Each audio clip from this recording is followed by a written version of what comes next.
po tayo ng special lalaki kasi okasyon sa araw ng bukas. Ito po yung mga ingredients sa ating special lalaki. Hanggang sa lahat yung dahon ng gabi at saka yung kanyang tangkay. Nabalatan na po yan, saka nahimay na po yan, nahugasan na po yan.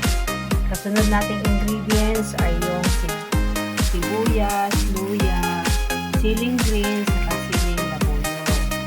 Tapos meron tayong asin, meron tayong sarap, meron po tayong taba ng baboy na pinag-roasted na, diba? Tapos meron po tayong liempo na maliit, at saka yung huling ingredients natin ay yung ating gata. Start na po tayo. Ang gawin ay i-file po natin yung gabi na nakahiwa na. Mix na po yan, dahon tsaka yung Opo, dahon at saka stem. Hilera po siya. Kasunod nun, yung ating kanin. Tatay po natin siya. hilaw po pala yan. Hilaw po ang kanin. Kaya nilito. Tatay po natin siya. Kasama siya sa pangalaman. Kasunod yung ating taba. Madagdag lasa din po. Kailangan po ba talaga liempo ang gagamitin? Yes, kasi nagmamantika. Ayan. Kasunod yung ating hangin. Scatter din siya by layers. Tapos yung ating pampitla. Yung ating asin, kunti lang muna. Saka na tayo magdagdag. Pag yan ay luto na, saka natin tikman para makontrol natin yung tamang. Ganun po pala yan. Mas mahirap kung maalat na, wala na tayo magagawa. Tapos sunod-sunod lang po yun. Layer na lang layer yung ating gagawin sa ating gabi. Pwede nyo po yung idiin para po ay magkasya. Tansyan nyo po, gano'n po karami yung gabi na.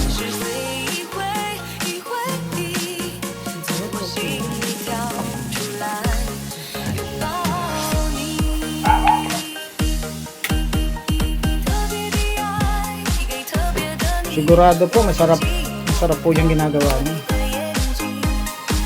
Mahilig po. Tikim na lang po. Mahirap po kung ako magsabi na masarap sila. Ako po ang nagluluto.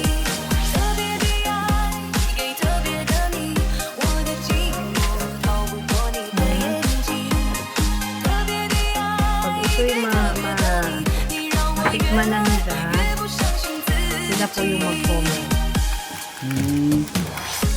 Natanong ng anak ko kung may matitira daw dito.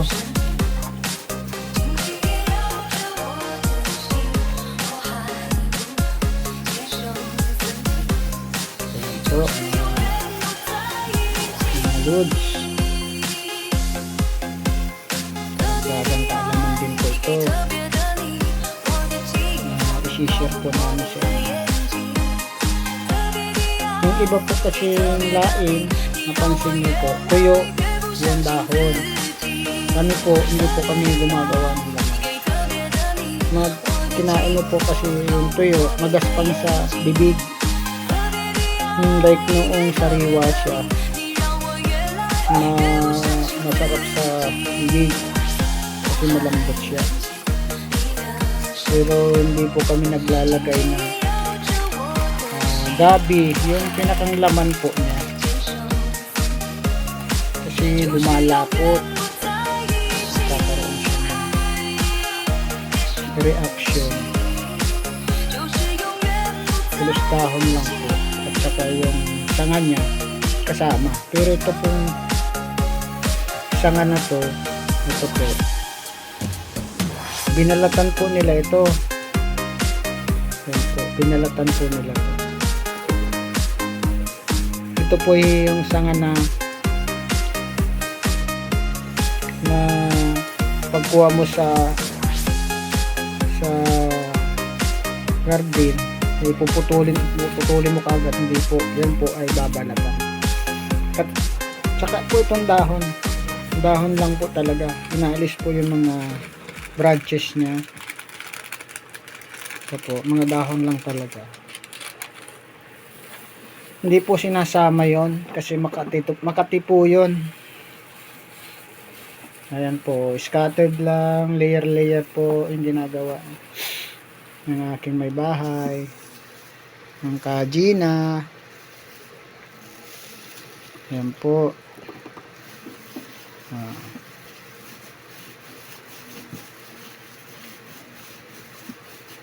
Ayan po.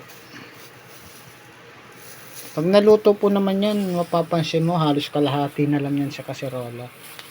Malaki po yung kaserola na ginamit.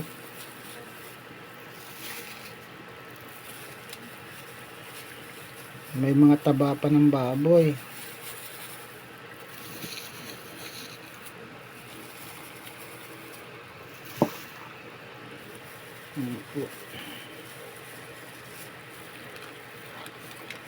Yan.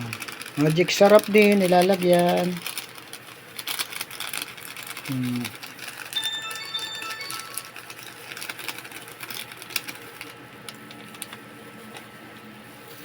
Yan po. Ito po, lipat ko.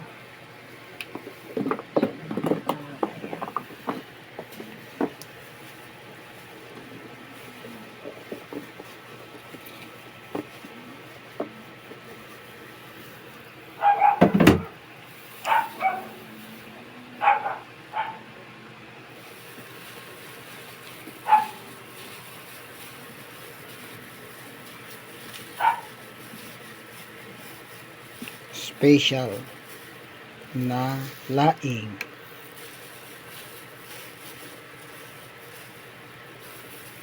Sa iba po kasi ang laing talaga magaspang. Tapos nilalagyan nila ng parang star anise yata yun.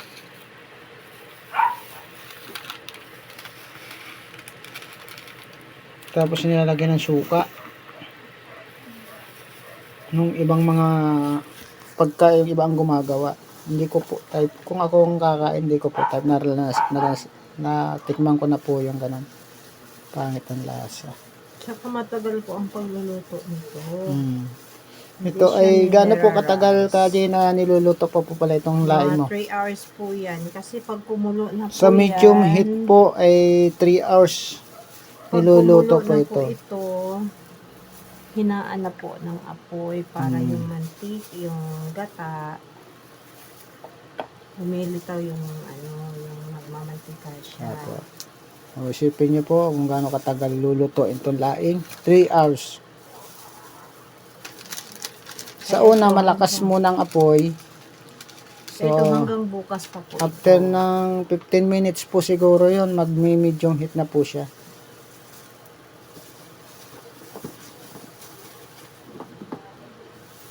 Okay. Last portion. Last portion na daw po.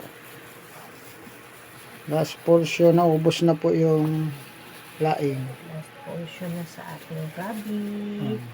Lahat ng ingredients is Nawala na, naubos sasama na. So, yan.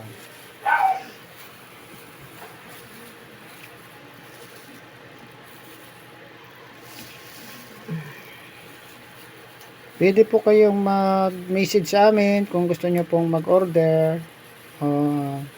Okay lang po. Nakapak po yon ng styro or yung plastic cup.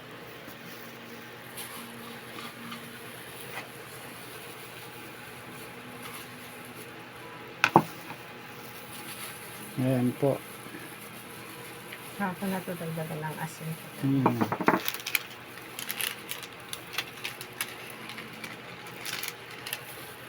Okay. Parang naglalaro lang po, no?